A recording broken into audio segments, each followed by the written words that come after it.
to catch the rainbow of your dreams, love yourself, love what you do, and how you do it. And that's a quote by Amit Ray. And I'm excited that you've joined me today for another solo episode. And this could be a week-long seminar, the topic of starting a photography business. But I'm going to try to just give you some thoughts and ideas and plans, whether or not you're new, whether you're struggling to make things work, or you might even be highly successful. I know I have listeners out there. You know who you are. I may not know who you are, but love to listen to this show and get some tips and some thoughts, even though they are doing great. So this episode is for you, no matter where you are, if you like photography or business or both.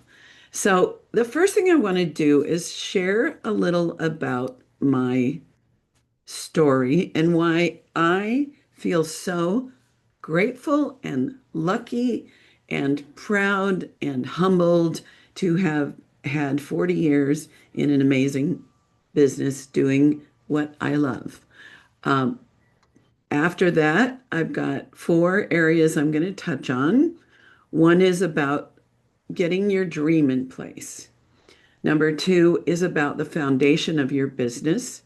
Number three, which is part of that foundation, is marketing and sales.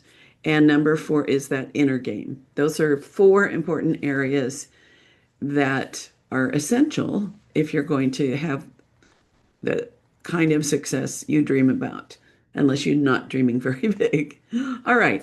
So, as I said, I think the photography business is the most exciting and fun and wonderful way to make a living. I think what we do is extremely valuable.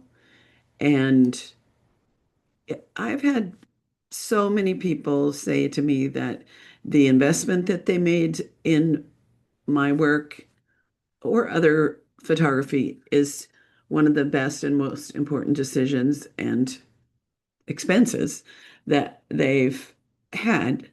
And we can talk for days about why that is. None of us are here forever, and leaving photographs for our loved ones, seeing ourselves in photographs to maybe love ourselves a little bit better, having kids grow up seeing that they're valued and loved because there's art on the walls, supporting businesses with the work that you do. If you're a photographer and you're doing commercial photography or fashion, all of that is supporting people having a good life. So I love that. And it's so fun. It's so creative. It's challenging. And I love that too. I've said this many, many times that I think opening a business, especially photography business, is one of the best ways you can grow. Because what happens is the things that you're good at, you will get better at. And the things that you're challenged with will come in front of your face. And in order to keep being successful and growing, you'll need to deal with those. And that makes you stronger in all areas of life. One of mine had to do with fear, and still fear comes up for me. But, every year, especially at wedding season, before wedding season started, I wouldn't have anything on the books. And I would think, this is it. I'm going to starve to death. I'm going to have to go sell shoes at Nordstrom. And then I would do what it takes. I would hustle. I would trust. And I would have work and I would have money. Um, so learning to calm those fears, the self-talk, um, people who have insecurities, they think they're unworthy, introverts who think that you can't be successful at this because you're an introvert. All of that is going to come up for healing and growing. So I love that. And of course, I love photography. So being able to do something creative uh, is everything to me. And then also seeing the joy. I love people. So seeing their joy, making them happy, makes me happy. This industry is amazing. When I go to the national state conventions, WPPI, and I'm around photographers, I just think, I'm so lucky to be in this profession. You're so lucky if that's what you're up to. And to get to hang out with other photographers and learn from other photographers. That's another reason I love this industry is I'm a lifelong learner. I'm thinking because you're listening to this, you might be too. And that means like first of all, we got to learn our craft, we got to learn to sell, we got to learn to be good photographers, we got to learn equipment, all that stuff. And it's always changing and there's always more to learn. Even, anyone that's doing anything wildly successful, there's always someplace that they can improve, I think. So that's my like commercial for yes. Being a professional photographer is a wonderful career and there's good money in it. I was thinking last night about my home. I have a nice home in it's at least 100 years old in a cute neighborhood near downtown San Diego. And I've been able it was a dump when I bought it, but over time I've been able to renovate the bathroom, renovate the kitchen, renovate uh, the living room, get painted on a regular basis, which this house needs. And all because I've had a profession that I can decide my income. I'm in charge. I'm the boss. I can get myself a raise by hook or by crook. Another thing I love, I get to set my own hours. I get to travel. I get to do what I want. I have never been good at uh, watching a clock and just putting in my hours. Um, yeah, that's not my favorite thing to do. So I love that. Yes, I've had times when I worked so hard, but at the same time, then I've been able to like go to Europe many times for a month at a time or ski. I used to ski a lot, and in the winter, I would take 2 or 3 ski vacations. So there's a lot of advantages. And yeah, so let me go look at my notes and see what I want to share with you in order. All right. So the first thing is you need to figure out what you're going to do. Now, my story is I was suddenly unemployed after running a little business in the San Diego airport. Luckily, I had some finances in the bank from that business. So I had a little bit of time to decide what I wanted to do next. I also had unemployment insurance. So I could um, learn and grow and dabble in all kinds of things. I did commercial photography, um, like an annual report for a bank. Uh, I did a trade with my gym for ads in the San Diego Reader. That's a little local freebie paper. I did some headshots. I did some product shots. I did a few weddings. This is as I was trying to figure out what direction I wanted to take. I assisted. At first, I assisted for no pay. And then I got paid a little to assist photographers when they did weddings and different things. I highly recommend that. So I dabbled in a lot of things. I worked at a studio 8 hours a week. She had a coupon program going, and she wasn't very good with children. So I would make the calls, and when it was kids, I would book them for the time I was going to be there. And I learned a lot in that. Partly I learned what not to do because Anyway, that's a whole other thing. But I dabbled and I found some income. Um, in case I don't remember to say this, we do need to have some money in order to do this. You can't expect to get your license, get a website, boom, you're making a bunch of money. So another thing I did, which I have a fun podcast episode on this, uh, called 12 Things I Learned from Selling Makeup. And I became a Jafra representative. It's similar to Mary Kay, where I would go in people's homes, I would do skincare classes, and then I would sell them the products. I love the products. This one was good because you didn't have to spend much to get in. And I would bring in like two, this is going back 40 years, everybody. I was bringing in maybe $300 a week, and that helped supplement as I kept trying to figure out what I wanted to do. Okay, so this is where it's important is to create a dream that is um what am I trying to say? That's detailed. So I strongly recommend picking a specialty, reason being you can market more effectively in one direction. You can learn faster if you're doing the same thing all the time and you're going to classes. Let's say, like, I started with weddings. So I went to wedding classes. I did a week-long wedding workshop. I uh, read books, checked things out from the library, uh, hung out with wedding people, marketed, networked, did all the things in the wedding world. Because there's only maybe for me, there was just me. Maybe there's more than just you, but I find in the beginning, not that I would turn other work away, but I created my identity as a high-end wedding photographer and built that. So you want to pick a specialty, in my opinion.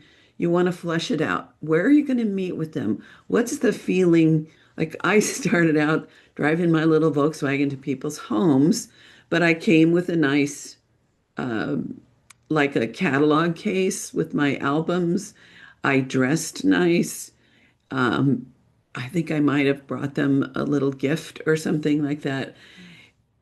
And then I moved to this home and I built a business working out of my home where I have this room, consultation room, where I have wall portraits and it's set up for a very nice feeling, even though it's in a home.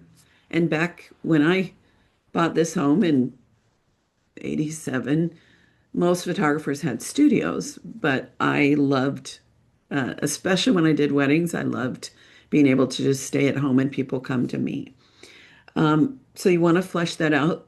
You want to figure out the feeling, the furniture, uh, making it efficient, all of those kinds of things. How much income you want. And that's not how many dollars, but mostly we keep about a third to half of the dollars that come in once we pay all our expenses and taxes and education and all of those kinds of things. So you need to figure out your finances and then who you're going to serve, how many in a year, and what your average sale needs to be. So all that. So set that up. The other part is you need to figure out your why. Why, besides love photography, this sounds fun. I need work. I need money. But why this specialty? Uh, I didn't understand my why for many, many years, but eventually I began to realize that my own lack of understanding that I'm beautiful, I'm magnetic, I'm wonderful, I'm loved, I'm worthy, all of those kinds of things. I was pretty insecure. And photographs of people who others love. Okay, what are we trying to say? I think photographs are one of the best ways for people to feel good about themselves, see photos of themselves with their parents or their children. anyway, I wanted to create for people what I didn't have. And I know I was well loved now. But anyway, that's a whole other story. But that's my why is I want people to know they're magnificent. Every single one of us is, you know, a, glorious. All right. So let's see if we go to the next one. So building your foundation. So I've already said you need to figure out how you're going to support this as it grows. One of the challenges I see is like when I have an introductory session with a client and it comes to the part about them booking me, oftentimes they will say, "Well, when I have the money, I'll hire you." Or my spouse won't let me spend any family money on this business, so I have to earn it.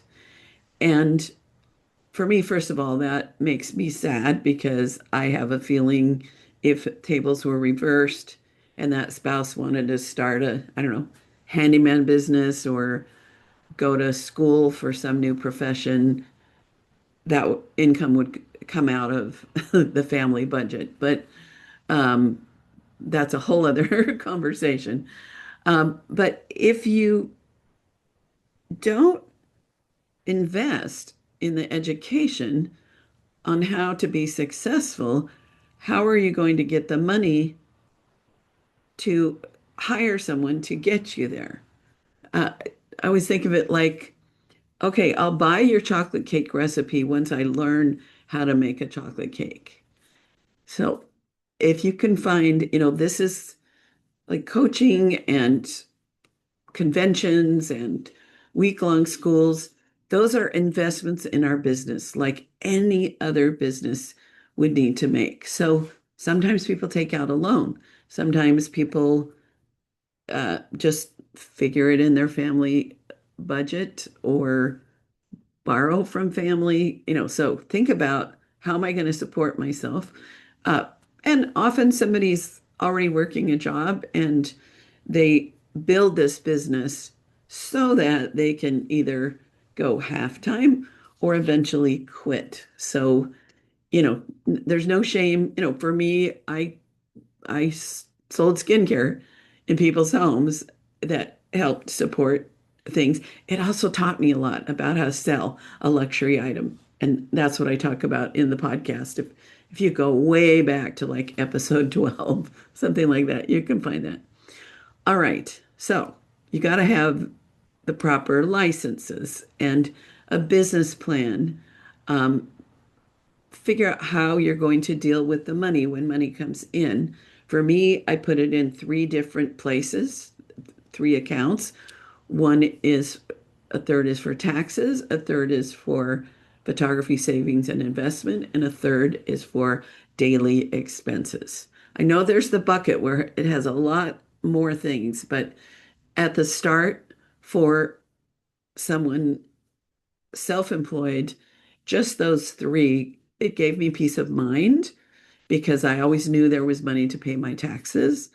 And then th it was more like if I got $10,000 in a week with, let's say, two wedding bookings, I knew I was probably maybe only going to keep about 3 or 4 thousand of that. So I didn't feel like, woo, I'm making a ton of money so I can go splurge. It was like, woo, realistically, this is my income and I need that to pay the bills and all of that. So, um, and of course, you need to master your craft. Now, again, this is a lifelong learning, um, and you don't have to be the best at everything or the best photographer or master lighting as long as you can create something that's going to sell to the client that you want to work with that is going to give you some money. And it's an endless learning process, which is part of the fun. So let me see. So take classes, join the Professional Photographers of America and your local or state chapter. Get involved, attend conventions, Learn, learn, learn. Okay.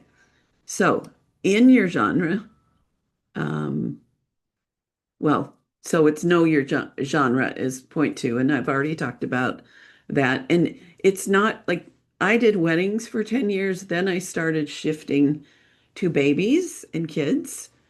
And so when I was ready to close the door on the wedding photography business, I was up and running. I was already at a high end um, price point because I didn't need to start at a budget because I already had income from the weddings. So you need to create a portfolio. You need something to show. And one of the tips is less can be more. Sometimes I go to websites and there's hundreds of photographs.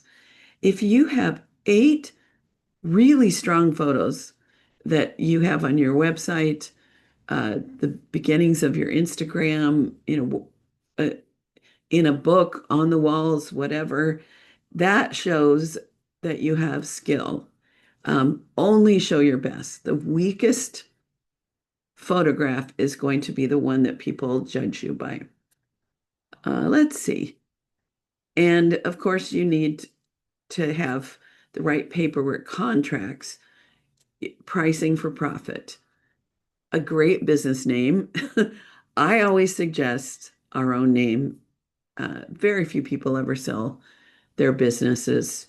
Now, if you're setting up something that's going to be high volume that you really are planning to sell, you might come up with a name. But I find it's easier for people to get known faster if their name is used. Let's see, and you're going to need the right insurance. You're going to need to be set up to pay your sales tax. You need to get legit as soon as you can, because that kind of establishes you, even to yourself, that you're in this as a business and not a hobby or a wannabe. And I also really want you to think about not taking cash that you don't report. Couple of reasons. One, now that I'm at this point in my life, I appreciate my Social Security.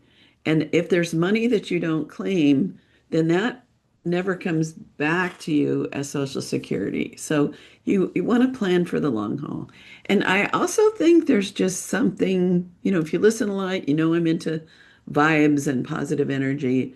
There's something a little booky about that. Now, this is just me. So if it's not a problem for you, that's between you and you. But for me, um, it's an energy drink. It's like, I don't know, it flattens my energy. It makes me feel a little uncomfortable to do that. So I just want you to make that decision.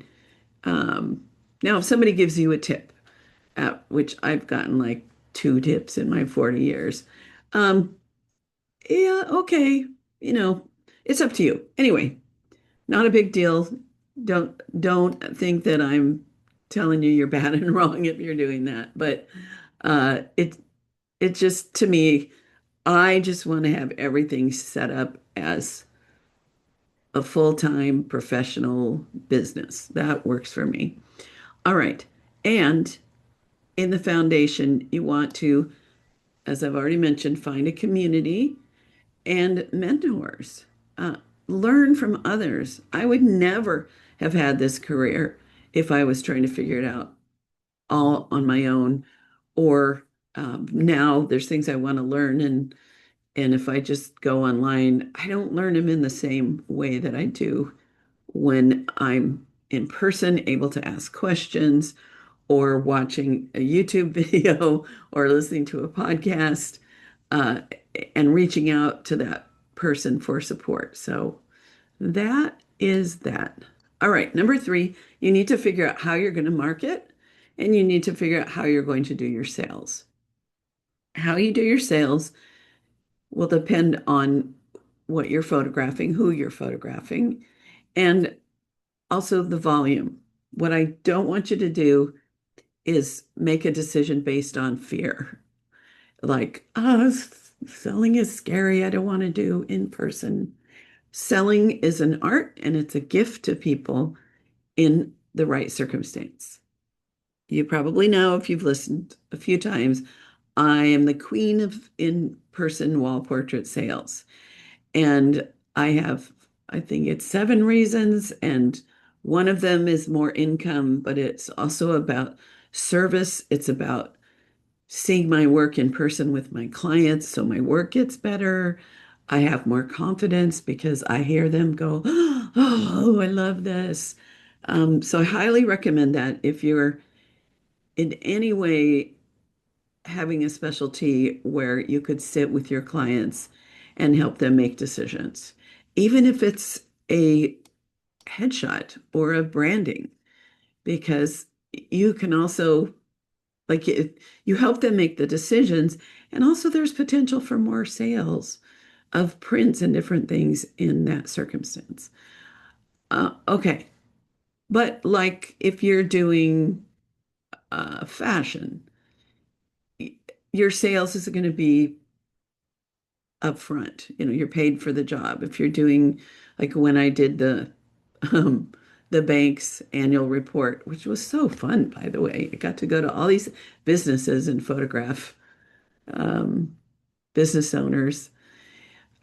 They paid me up front. I wasn't doing a sales after. Now, knowing what I know now, I might have made appointments with each of those businesses, gone there, shown them the work, and sold them prints. Huh, just thought of that. Dur. Okay, let's see. And then you need to figure out how to market. So every specialty is going to have some ways to market that might be different than what you do with another specialty. So, like networking is really good. And the two places where it's easy to find other vendors to network with is weddings and pets. Places where there are a lot of small businesses serving the industry, making friends, getting promotion opportunities, thank you gifts that these vendors give their clients that bring them to you, lots of things like that. You want to have a nice website. A nice website does not, in my opinion, have prices on it unless you want people to hire you because of your price. Or if you're so busy that you can't possibly get back to all the people that might reach out to you, then you might put some pricing on your website so that people that are completely unqualified won't contact you. Um, but generally, I suggest a website where, and you also don't want too many answers that people would want to know. A great website gets them excited about what you do, feeling confident that you're professional and you're approachable and likable, and that that they just can't wait to call you. If you've got too many things to look at, I already said too many photographs, too many blogs, a complicated price list on there, then they're looking, but they're not picking up the phone. Even the questionnaire, if you have them contact you, I keep that really, really simple because I'm often, if I want to get in touch with a business, but I've got to fill out a big questionnaire, I'm just like, no, thank you. But if I'm on the phone with them, which the phone to me is my best friend, and this is an old-fashioned phone, by the way, if you're watching on video, I've got my little fingers in the Hawaiian uh, symbol, talking on the fake phone. Anyway, um, if they ask me all of those questions by phone, I'm happy to share, but I don't like to fill that all out. So anyway, that's my thing there. I do think it's important to pick your social medias that are going to reach out to your ideal clients. Be visible. Even little things like on Facebook. If you're on Facebook, you need to have your website easy to find. your phone number, easy to find.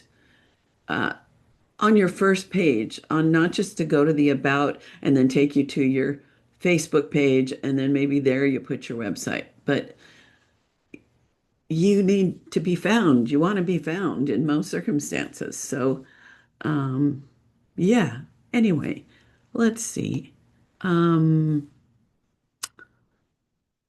okay. And in this whole genre, you want to plan your system so that your clients have an amazing experience.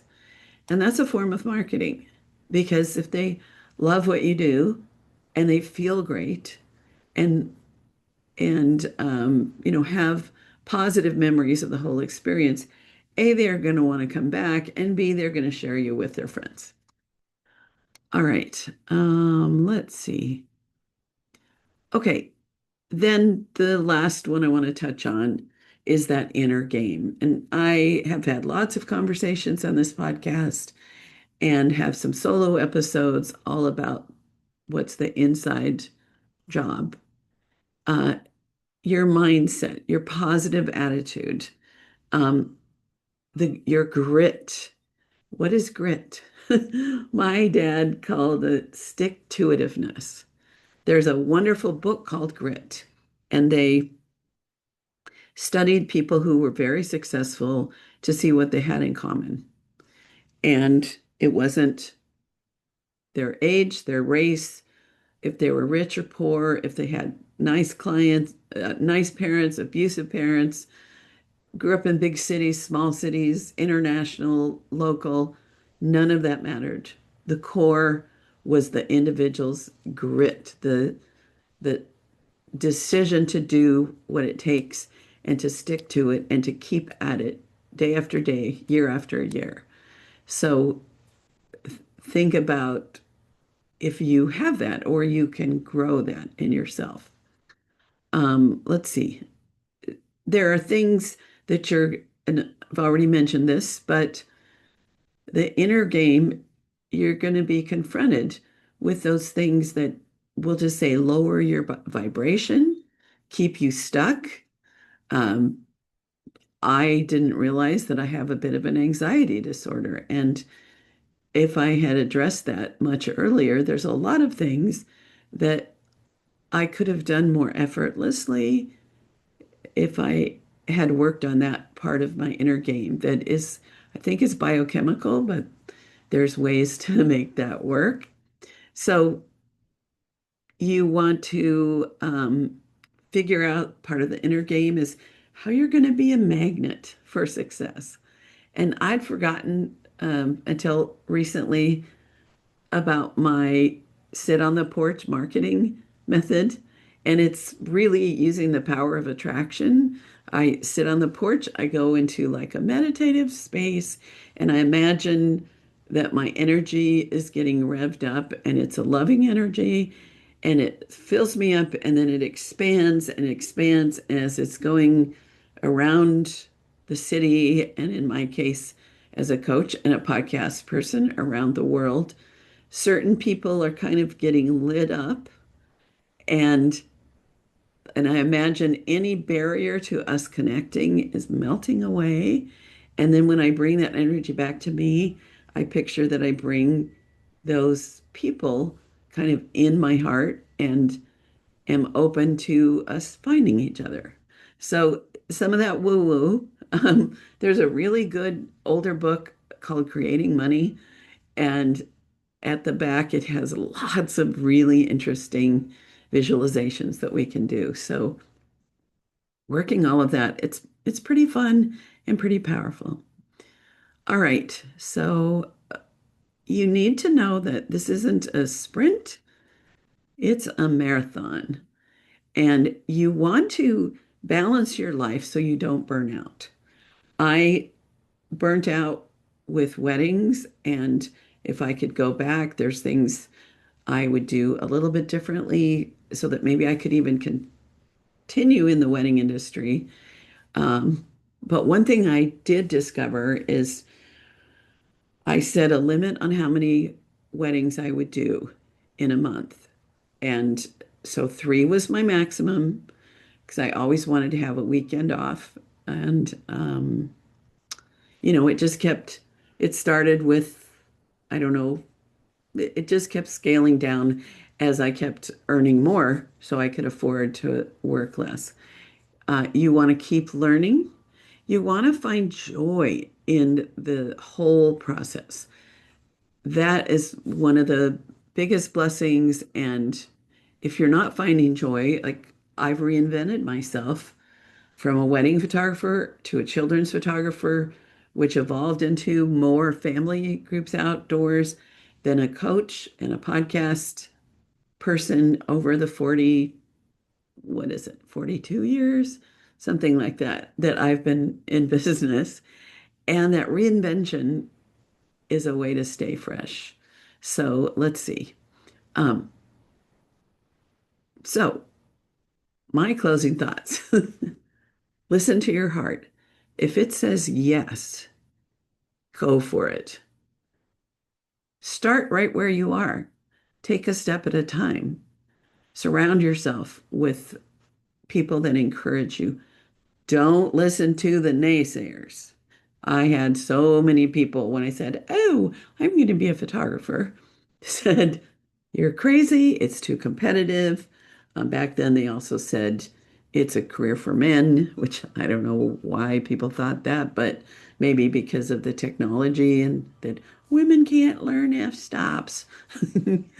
um, like listen for those encouraging people. That's why a coach is so powerful because we can see your success long before you can, and we can keep reminding you of who you are and what you're capable of.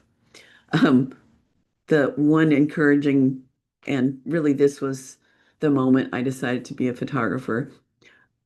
I thought I might want to be a holistic health practitioner. I was really into that.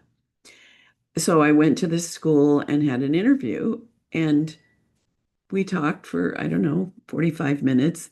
And she said, "Well, we'd really love to have you at the school, but you want to be a photographer." She said, "Whenever you talk about that, you light up." Uh, so that was encouragement number one. And then I went to a seminar. It was a day-long workshop with this skincare company that I mentioned I was making some money at, thinking it was on setting goals, thinking that my goal was going to be a manager because then you get income from the people that sell under you. And again, at the end of the day, it was clear that photography was the perfect career for me, as it has been. So check your heart, listen to the positives, just say to the negatives, "Watch me." And of course, I would love to be part of your journey if you're feeling like, because doing it alone is really hard, and having a friend-tor when I coach, I'm like your friend and mentor, having somebody on your side, thinking about you, helping you find solutions, cheering you on, helping your skills grow is the fastest way to get where you want to go. So you can go to lucidumascoaching.com, always Lucy with an I, and there's a place to book a 20-minute call or just even send me a quick email and connect if you want to know more. And let's see. If you have enjoyed this episode, please subscribe. Find me on YouTube. Find me on your podcast platform. Leave a review. Send me an email. Say, "I really like this. Here's what I like about it." Because I need some encouragement always, because a podcast is like sending notes out in a bottle. You never know who is going to read it and find value. So I love, love, love to know um, all that stuff. Okay, I did it. I'm making my deadline of getting this to my editor. And hopefully, I shared a lot of things that you might want to listen again because there's probably some things you didn't catch as your mind was drifting that could make all the difference in the world. So, That's it for today, and bye for now.